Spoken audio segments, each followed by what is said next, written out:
Le sport est souvent résumé à la performance, aux chiffres, aux victoires, aux statistiques. Mais derrière chaque carrière, il y a un parcours. Des choix, des doutes, des sacrifices. Aujourd'hui, on ne parle pas seulement de basket. On parle de trajectoire, d'identité et de ce que le sport fait aux hommes.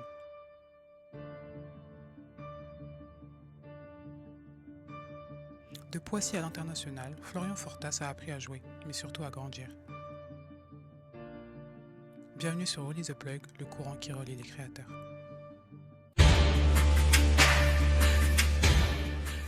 Salut, moi c'est Florent Fortas et on est en direct sur All is the Plug. Salut Florian, Salut, ça va? ça va et toi? Ça va Merci tranquillement. d'avoir accepté l'interview. Avec plaisir. Ok, je vais te laisser te présenter. Est-ce que tu peux nous parler un peu de ton parcours, d'où tu viens, qui tu es? Ok, moi c'est Florent Fortas, j'ai 25 ans. Je suis basketteur là actuellement à Metz Canonnier en N1. Je viens de Carrière-sous-Poissy. Je suis martiniquais Ok, et fier de l'être. Et voilà, j'aime bien, c'est la deuxième personne en plus. Avant toi, Herba c'était aussi Martinique. Vous êtes en force là. Ok, est-ce que directement. tu peux nous parler de ton parcours de Poissy à Metz, justement? Comment t'en Euh, es arrivé jusque-là? ok, moi déjà j'ai commencé le basket par hasard.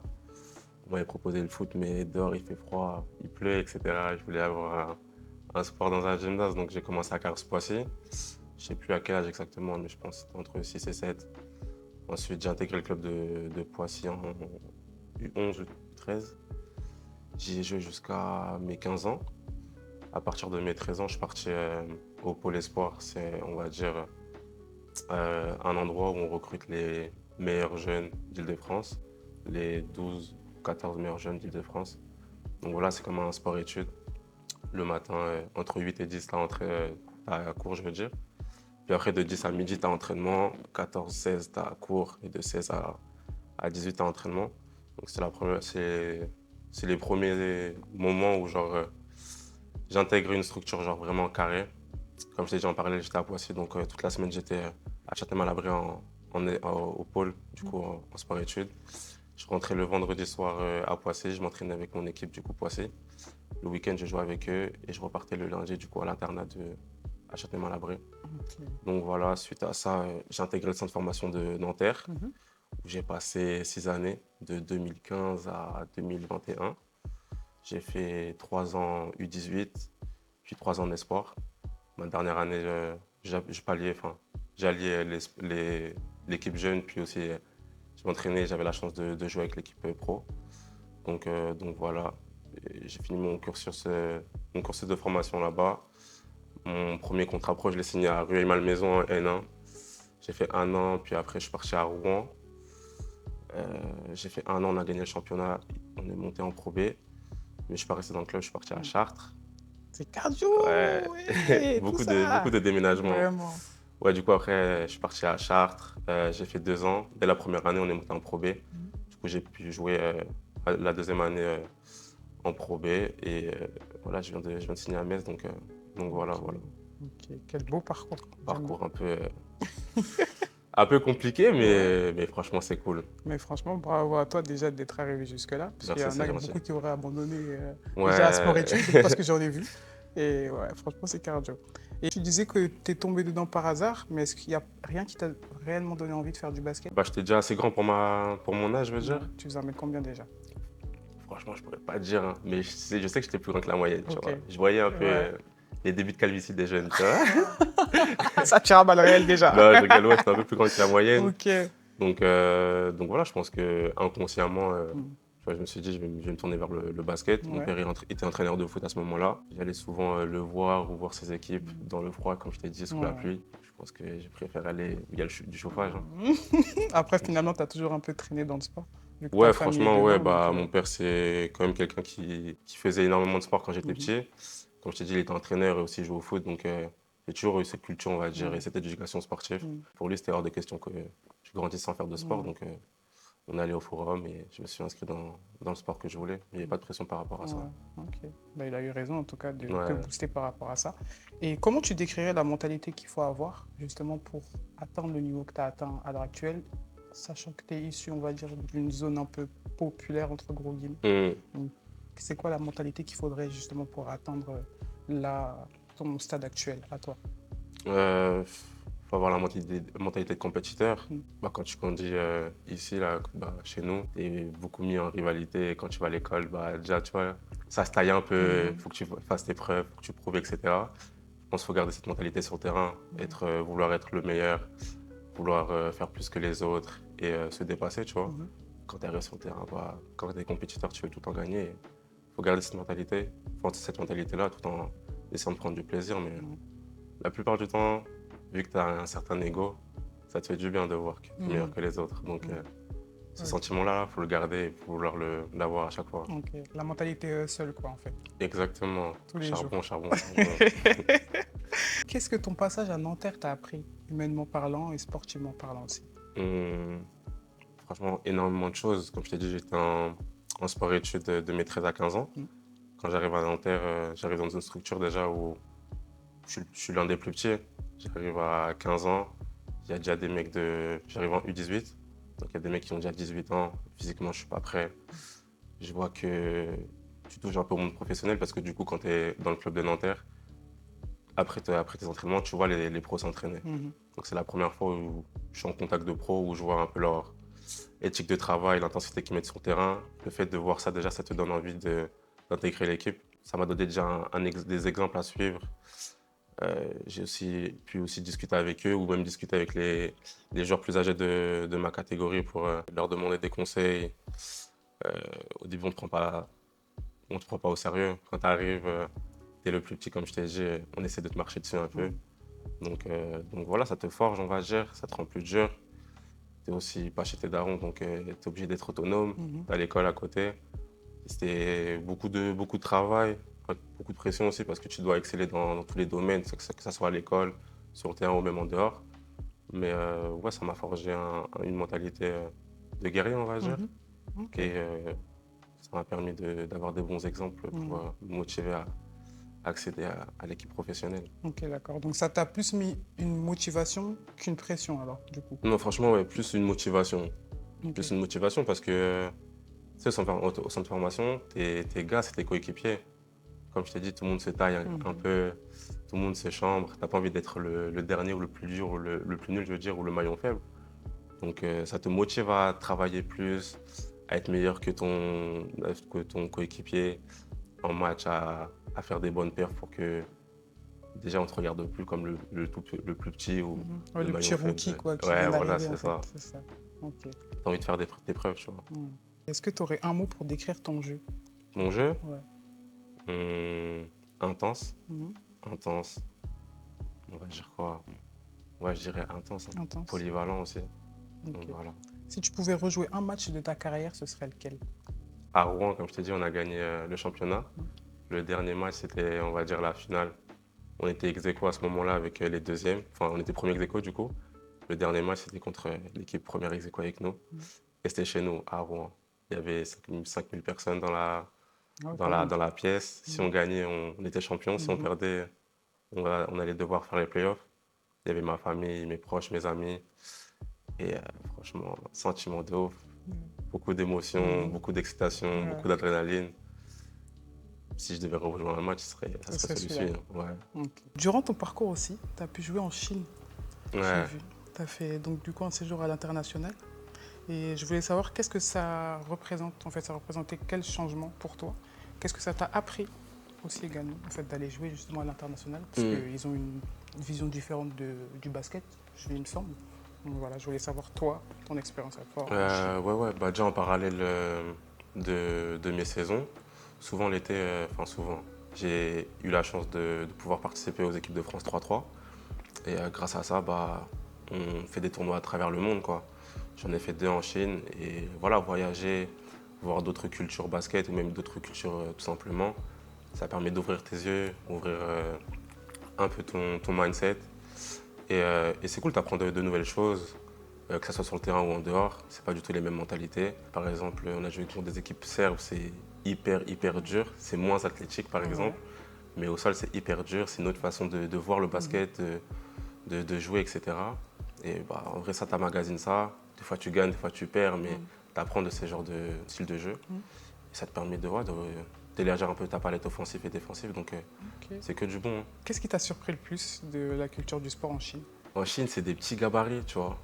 Ils sont pas forcément grands. C'est rare, Ouais, c'est c'est très rare, rare. Même mais quand on ils les voit à la sont. Coupe du Monde, c'est rare Ouais. d'avoir des grands joueurs de basket, ils sont vraiment Voilà. très rapides. Mais eux, c'est. Je sais pas d'où ils sortent ça, mais beaucoup de dribbles. Ils vont grave, grave vite. Hmm, On dirait qu'ils se posent pas de questions. ouais. Tu sais, ils sont un peu dans le show. J'ai l'impression qu'ils sont un peu conditionnés, genre. Ouais, ils sont. Ouais. C'est du Ouais, ils sont conditionnement. tout petits, des Ouais. gros mollets, Mhm. des grosses cuisses. Ils vont. Tu sais, ils sont plus petits que moi, mais ils Oui, touchent l'airso, ils veulent exactement. essayer de Tomar, Ah, ils etc. y Tu vont. vois. En fait, ils n'ont pas froid aux yeux, Ouais, j'ai l'impression. ils ont pas les qualités physiques qu'on a, tu Ouais. vois. Ils sont pas aussi grands, pas aussi musclés, on va dire, Mhm. intrinsèquement. Mais c'est des charbonneurs, hein. Ouais. Ils ont un dribble de ouf, un bon shoot.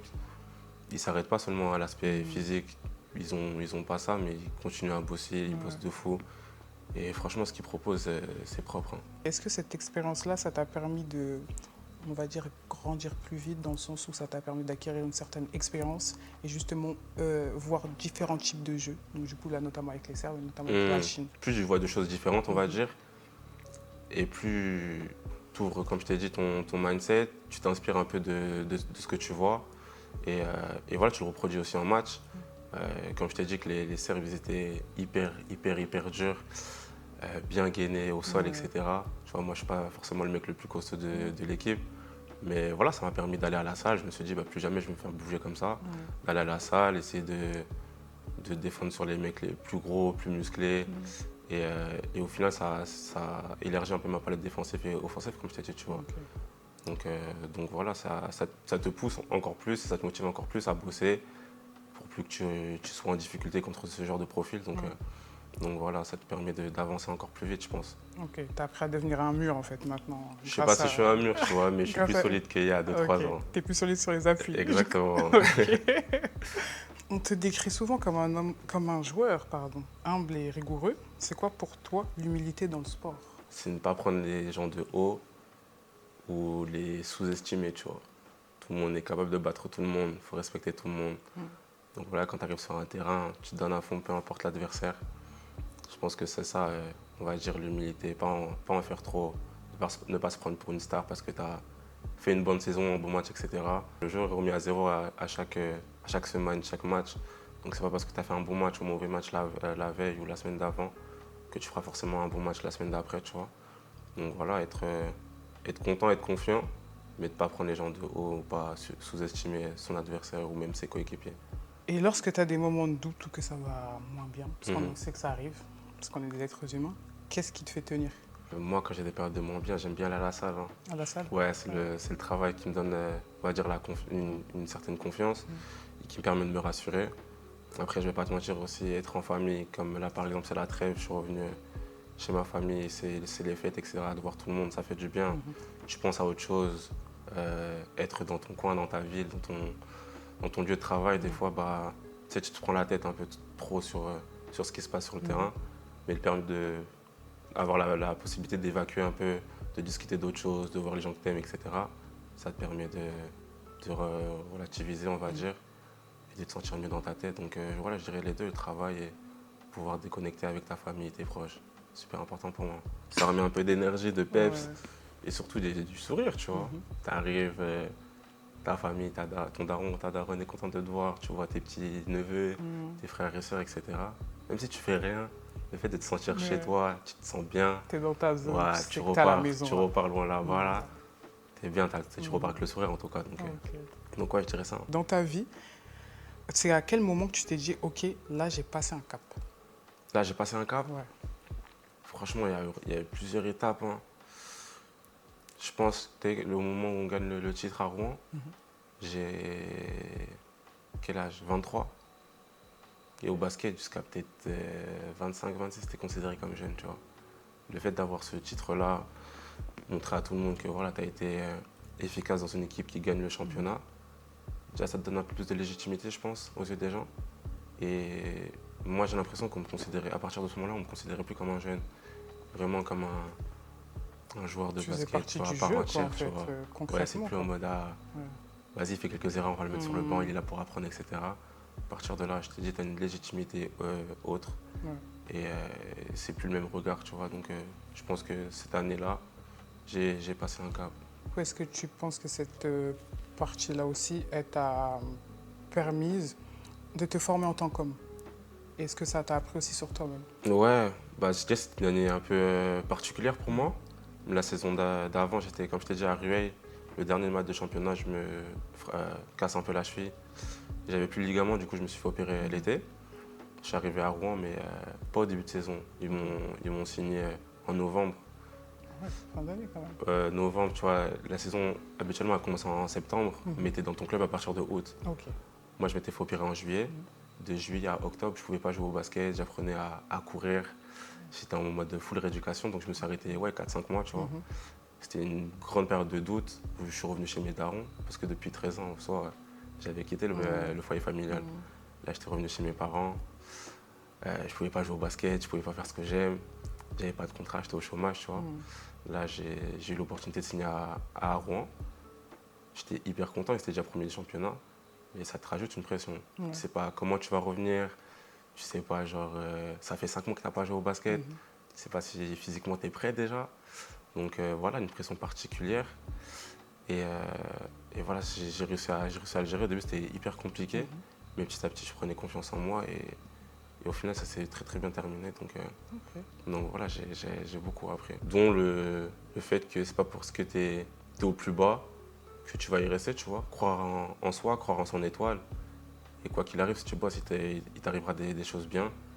Et c'est ce qui m'est arrivé. J'étais au plus bas, j'arrivais pas à marcher, j'arrivais pas à courir au début de saison. Et au final, à la fin de la saison, j'étais champion de N1. Donc Comme quoi. ça m'a appris beaucoup de choses. C'est pas parce que tu doutes que tu vas échouer. Genre, travaille, travaille, travaille. Et au final, on verra ce que ça va donner. Mais crois en toi, crois en ton étoile et t'arriveras des bonnes choses, je pense. Ouais, donc tu as forgé ton mental en fait durant cette période de gros doutes, de Ouais, blessures et tout. Donc, tu vois, c'est quand c'est tu bon. doutes que tu avances, j'ai l'impression, tu vois. Si tout est beau, tout est rose, On n'apprend pas. quand tu tombes là, ça fait trop mal. Ouais. Mais quand ouais, tu es dans bah, tu sais, il t'arrive des petites galères, t'es pas à l'endroit où tu voulais être, tu te remets en question et j'ai l'impression que tu bosses beaucoup plus dur pour atteindre tes objectifs, tu vois. Quand il t'arrive des petites galères, en tout cas moi, quand il m'arrive des petites galères, limite je suis content parce que je sais que Ça va te booster. ça va me permettre Ouais. de travailler beaucoup plus dur, 2 fois plus dur limite. Et au final, quand je reviens après, je suis même plus fort qu'au départ. Donc c'est que du bonus, que du bénéfice. Ok. Et en dehors du terrain, c'est quel rôle que tu voudrais avoir pour ta communauté? Donc, quand je dis ta communauté, c'est plus pour la jeune génération en soi. Ouais, bah, j'aimerais bien, on va dire, les inspirer dans le bon sens, tu vois. Que ça soit des futurs sportifs ou pas, tu vois. J'aimerais bien, genre, on va dire, leur instaurer une certaine éthique de travail. On est beaucoup sur les téléphones, on est beaucoup C'est-à-dire sur... Instagram, TikTok, Snap, tout ça là. Ouais, Toute la mais du coup, panoplie. tu vois, ce qui est relou, c'est qu'on se compare énormément en ce moment. Moi, le premier, hein, tu sais, je suis sur Insta, Ouais. je sais pas, je vois un pote à moi qui est en première division, je me dis, punaise, enfin, moi aussi, je veux cette vie-là, tu vois. C'est pas quelque chose de négatif de se comparer, mais ne sois pas en mode. Ne tape-toi pas sur ton sort. C'est pas parce que un tel a réussi en 2026 que toi, tu vas pas péter en 2030, tu vois. Bah, Genre, finalement, c'est chacun son chacun temps. a son heure de gloire. C'est ça. Donc, compare-toi, mais enfin, et le bon regard, je veux dire. C'est ça que j'aimerais transmettre, tu vois. Arrêter de se comparer inutilement et s'apitoyer sur son sort, mais croire en son étoile. Si un tel a pété, genre, faut que ça te motive. Et comme je t'ai dit, chacun a son heure de gloire, donc être patient et quand l'opportunité arrive, prends-la. Prends-la, la lâche pas et voilà. Ok, donc plus être une source de motivation que Exactement. de jalousie, on va dire, parce Ouais, que c'est beaucoup ça aussi les réseaux sociaux. C'est plus le mental ou le physique qui est le plus dur à gérer? c'est le mental. Le mental. Ouais, Pourquoi? physique, entre guillemets, t'as des résultats un peu rapidement, tu vois. Alors tu veux prendre du poids, au bout de 3-4 mois, tu as pris du poids. Tu veux perdre du poids au bout de 3-4 mois, tu as déjà des résultats et tout. Le mental, tu sais jamais si genre, tu as eu ce déclic-là ou pas. C'est quand tu rencontres certaines situations, tu sais si tu arrives à les gérer ou pas, tu vois. Mais tu peux pas dire, je sais pas quel exemple je pourrais prendre, tu vois, mais En fait, c'est pas sur le papier le mental. C'est seulement genre quand tu vis la situation, tu sais que Ouais. si tu arrives C'est très à variable. gérer ces situations-là, il y a aussi l'aspect genre des émotions, des sentiments que tu dois des fois mettre sur le côté ou les prendre, les bonnes et les mauvaises décisions. Il y a beaucoup plus d'aspects genre je trouve sur le mental que sur le physique. C'est vrai. Donc Et après, si le mental n'est pas bon, bah, le physique non plus. Du coup. exactement, si tu te sens pas bien dans ta tête, tu peux Ouais. pas performer entre guillemets. Donc ouais, le mental c'est quelque chose de compliqué, mais une fois que tu arrives à le gérer, Ouais. c'est que du bonus. Puis tu es sans cesse en train de le travailler. Tu vois, là j'ai 25, j'arrive une partie de ma vie, tu vois, j'ai certaines priorités, on va dire, mais à 35 ans, je Oui, serai ça à la va fin de ma pareil. carrière. Comment je vais gérer la fin de ma carrière et Le essayer d'être. après Ouais, basket. voilà, Un c'est peu. ça, essayer d'être épanoui à chaque fois, c'est compliqué, je trouve. C'est vrai. Donc voilà. En parlant de après basket, si tu n'étais pas basketteur, tu aurais fait quoi? Je suis né, moi, dans le sport. Hein.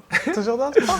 Ouais, je kiffe tout. Franchement, Toi, le sport, coach, le un truc sport, comme c'est ma ça? passion. Pas Ouais. forcément coach, mais ouais, je sais pas, gérer une équipe, Ok. GM, tu vois, dans les bureaux. Ouais. Euh, moi, je pense sportif. Hein. Ouais. Tu aurais Quoi été qu'il arrive, toujours dans le sport. sportif. Ouais. Basket, pas basket. Foot, foot. j'aime bien. Hein. T'aimes bien foot? Ouais, foot, j'aime bien. C'est quoi ton équipe préférée? Paris. Paris. Parisien, Aïe. Parisien dans le cœur. Tu vas toucher des cœurs là. Parisien dans le cœur. Savoir en fait à quoi ressemblait une journée idéale pour toi quand t'as pas d'entraînement ni de match. Enfin, qu'est-ce que t'aimes faire? J'ai capté. Ouais. C'est quoi tes hobbies? Mes hobbies, Tes hobbies. journée idéale, déjà réveille pas trop tôt, je te cache Ouais. pas. Et j'aime bien dormir. Quelle heure? Je connais 10 heures. Ah, ça va, j'ai cru la même dire 11h30, midi. Non, non, non, non. Non, non, 9h30, 10h. Ouais. Réveil, petit-déj. J'aime bien les marchés, tu vois. J'aime Ok. bien les parcs, la nature, etc. Je suis pas un spécialiste, Oui. mais j'aime bien l'énergie que ça me procure. Ok. Là, il fait archi froid, il pleut et tout. Je suis pas un kamikaze par les marchés, 1 heure sous la pluie. Mais je kiffe me promener. Ok. J'écoute beaucoup de musique aussi, musique de chez moi. Ouais. Après, dans la journée, il y a forcément un moment où j'ai envie de m'entraîner. Tu vois, je prends du plaisir à la salle de muscu comme à la salle de basket. Donc, ouais, partir m'entraîner. Et après, le soir, chiller avec mes amis. Tu vois, je suis à Metz, donc souvent, je suis en FaceTime avec mes potes, rigoler. Je suis aussi beaucoup sur les. En ce moment, je suis beaucoup sur les films, séries. Donc voilà. Hein. C'est quoi ta série que tu regardes en ce moment? Snowfall, j'ai pas Snowfall, terminé. j'ai Ouais. fini. T'as fini déjà? Ah, Ouais, j'ai j'arrive trop à la la fin rage, là. carrément, j'aimerais trop recommencer. J'arrive à la fin. Mais tout le monde dit ça, mais Je te personne ne jure. recommence. Non, c'est bizarre. Hein. Flemme. Est-ce que tu pratiques une activité uniquement pour le plaisir, sans la notion de performance? Sur la notion de performance? Ouais, en dehors du basket. Non, j'ai commencé vite fait le yoga. T'as capté? Je me teste. Non, mais c'est Non, bien. je te dis, je me teste. Ok. Ah, que je suis pas trop souple là, c'est compliqué. Ouais. Je prends pas énormément de C'est plaisir. chaud. Mais je sais pas, il y a un truc qui me procure Ouais. un minimum de plaisir et tu vois, je Ok. kiffe cette En vrai, ça c'est sensation. bien le yoga, c'est en mode déconnexion mentale, c'est genre avec toi-même. Ouais, des connexions mentales, et tout, travail genre. de respiration, ça apaise un peu ton cœur, etc. Tu Ouais, vois. ça aide en vrai. Tu es censé te sentir bien. Moi, je me bats avec mon corps pour l'étirer, mais j'espère que ça va porter ses fruits là dans quelques temps. Ok. Et si le basket il n'existait pas, tu serais tourné vers quoi naturellement selon toi? Franchement, cette question, elle est dure. Hein, parce que moi, depuis 13 ans, je suis dans le basket. En fait, depuis 13 ans, Il y a j'ai que l'objectif ça. de finir pro. Ok. Donc, c'est dur de savoir ce que j'aurais fait, ce que j'aurais aimé faire. Parce que, comme je t'ai dit, moi, j'étais matrixé par Ouais, le basket. signer mon contrat et vu de ma passion. Donc, ouais, je vais pas te mentir à te dire, ouais, j'aurais kiffé partir sur la Lune, travailler à la NASA et tout. C'est faux. C'est faux. Moi, j'étais matrixé basket et j'ai toujours suivi cette voie-là. Donc, Ok. franchement, je sais pas du tout. Sauf tu m'aurais vu vidéo boum boum. C'est quoi le moment le plus simple de ta vie que tu apprécies le plus aujourd'hui? Un moment simple. Franchement, les moments simples, c'est quand je suis avec ma famille. Hein. Ouais. Tu vois, je suis naturel. J'ai cette. En fait, je crois que c'est ça le bonheur. Ouais. C'est, Les choses simples. tu te sens bien, tu es chez toi, tu es avec tes proches. Tu sais, c'est indescriptible en vrai de vrai. Tu revois tout le monde, tes tantes, tes oncles, etc. C'est le moment qui me procure le plus de bien en tout cas. Tu vois, quand je suis sur le terrain, je me sens bien parce que je fais ce que j'aime. Mais quand t'es avec les personnes que t'aimes, tu vois, c'est différent. Ouais. Là, genre, ouais, franchement. Ok. Tu vois, Nice. les choses simples, comme Les on choses dit. simples. Les choses Comme simples. dirait la flèche, choses simples. Ouais. Dans ma vie, je veux juste une maison en bois T'as et des capté? petits trucs à manger. Les choses simples. Voilà. Ok, j'ai capté. Non, franchement, ouais, moi, je dirais ça, hein. Ouais. Les petits Ok. barbecues Ouais. l'été, les Noël, les Mhm. anniversaires, tout C'est ça, tu ça, manges ouais. bien. On te crie dessus Bonne parce que tu termines. nourriture. Ouais, on te crie dessus parce que tu termines pas dans ton assiette, etc. Je kiffe ces moments-là, tu vois. Tes objectifs pour cette saison à Metz, ils sont clairs, mais humainement, tu veux laisser quelle empreinte? Moi, je suis une personne qui a la joie de vivre, tu vois. Mhm. Au-delà de ce que je mets sur le basket, Ouais. ce que je fais, mes performances, etc. Tu vois, j'aimerais bien qu'on ait un bon souvenir de moi en mode ah, c'était le mec qui allait voir les supporters, Mhm. qui nous disait toujours bonjour. Ouais. C'est de créer entre guillemets du lien avec les personnes qui travaillent dans le club, tu vois, parce qu'ils font beaucoup et il y a aussi beaucoup de bénévoles. Donc voilà, leur donner ma joie de vivre, enfin leur transmettre entre guillemets ma joie de vivre et être reconnaissant au maximum. Donc l'empreinte que je voudrais laisser là-bas, c'est juste un mec souriant qui était content de travailler avec les Messins, on va dire. Mhm. Et voilà. Ok. L'image du chill guy, mec cool. Ouais, Ok. bon gars. Nice. Tu sais, quand on me revoit, on est content de me revoir. Ouais. C'est l'image que je vais donner. Ok. Ça marche. Tu parles souvent de transmettre aussi ta passion à la jeunesse. Mm. Comment tu fais concrètement? Comme j'ai pu te dire, à chaque fois que je vais dans des clubs, il y a forcément des équipes de jeunes. Donc, et c'est des petits qui t'idolâtrent. Donc tu es le pro de l'équipe, donc forcément ils veulent être comme toi. Tu es un peu leur exemple. Donc j'essaie d'être accessible au maximum. Durant les camps de basket, y aller pour qu'ils me voient, pour que je puisse leur donner des petits conseils, etc. En parallèle, j'aimerais bien aussi ouvrir mon propre camp de basket. Ok. C'est l'un des objectifs que je me suis fixé Mhm. pour pouvoir justement transmettre ma passion. Ouais, tu veux l'ouvrir ici ou en France ou à l'étranger? Non, franchement, en France, Mhm. dans ma ville, Ouais. pouvoir, on va dire, transmettre tout ce que j'ai appris Mhm. et ce que je continue d'apprendre aux petits. Ok. Et voilà, c'est l'objectif Mhm. pour qu'ils puissent, on va dire, prendre du plaisir sur les terrains et avoir des bons conseils, j'espère. Ok. C'est incessamment sous peu ou ça... Franchement, comment? c'est en cours, tu C'est en vois. cours de préparation. Ouais, Oh, c'est en pourparler avec les boss, on ouais. va dire. Ça- Mais ouais, je n'ai pas encore de date. Ouais. Mais ça se fera à moyen terme, j'espère, tu vois, Ok. Bon, on sera branché en tout cas. directement. Je vais Ah, passer bah. faire des petites Ouais. interviews aux petits. Avec plaisir, franchement. Est-ce que le basket, c'est plus qu'un sport pour toi? Ouais, pour moi, c'est un peu mon école, hein. Ouais. Ouais, j'ai appris, au-delà du sport, des qualités physiques que j'ai maintenant, ça m'a appris des principes et des valeurs que j'utilise dans la vie de tous les jours maintenant. Tu vois, être rigoureux, déjà arriver, maintenant tu arrives en retard à l'entraînement, t'as une amende, tu vois. Moi, je ne vais pas poser des jours de congé. Hmm. T'as capté le délire ou pas? Si j'ai pas envie d'aller à l'entraînement, je suis obligé Ouais. d'y aller, même si je suis un coup de mou ou même si je suis malade, etc. Il y a des objectifs, il y a une certaine pression de résultat. Donc voilà, ça m'a appris à être rigoureux de ouf. Et puis même, tu fais des rencontres de fous. Je t'ai un peu expliqué mon parcours, quasiment tous les ans maintenant je déménage. Donc je vois énormément de personnes. Et franchement, apprendre de ces personnes-là, c'est lourd, tu vois, et de tout âge. Je t'ai dit, il y a des petits au club, des petits basketteurs, il y a aussi des bénévoles qui ont 70 ans et qui sont passionnés pour... C'est ouais, intergénérationnel et en qui sont fait. passionnés. En fait, dans un club, il y a toutes les tranches d'âge. Mm.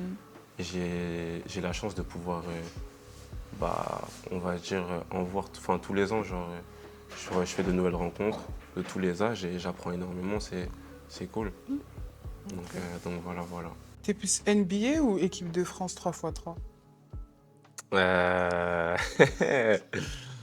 Euh, je dirais NBA, hein. Ouais. Pourquoi? Ouais, c'est quelque chose qui m'a fait rêver étant petit. Mm.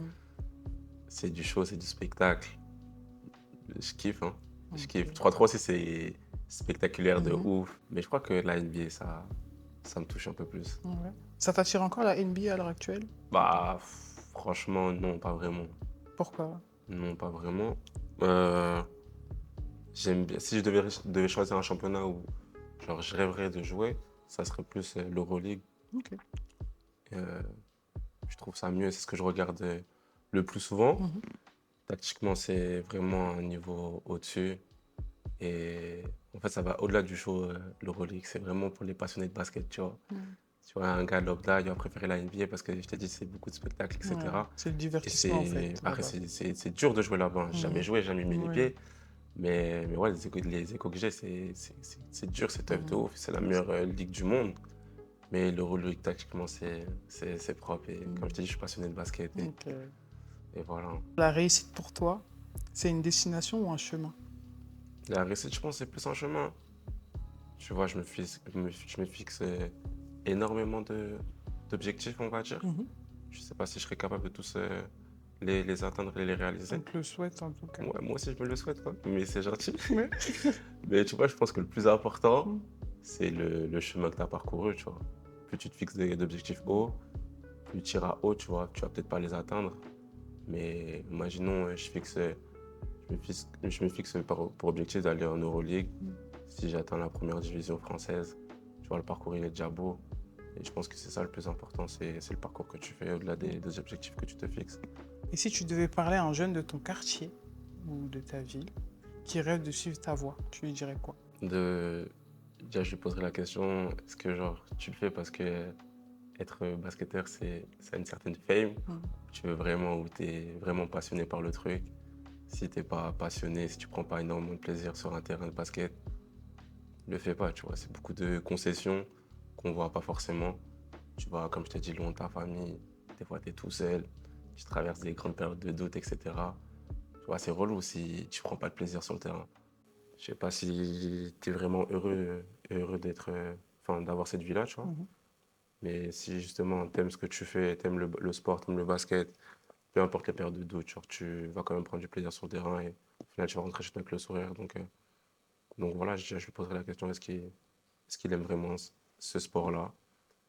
Et puis si jamais il aime le sport, bah, qu'au fond, on essaie de prendre un max de plaisir. Peu importe les critiques, peu importe ce qu'on va te dire, fixe-toi des objectifs et bosse pour atteindre tes objectifs. Il y aura forcément des gens qui vont te féliciter, il y aura forcément des gens qui vont te critiquer, qui n'aimeront pas ton jeu. Mais voilà, sois conscient de tes capacités. Ne te prends pas pour non plus LeBron James, mais bosse, sois sûr de toi et voilà, hein, avance, ferme tes oreilles. Donc voilà, voilà. Ok. Merci Florian. De rien, de rien, de rien, de rien. Très belle interview.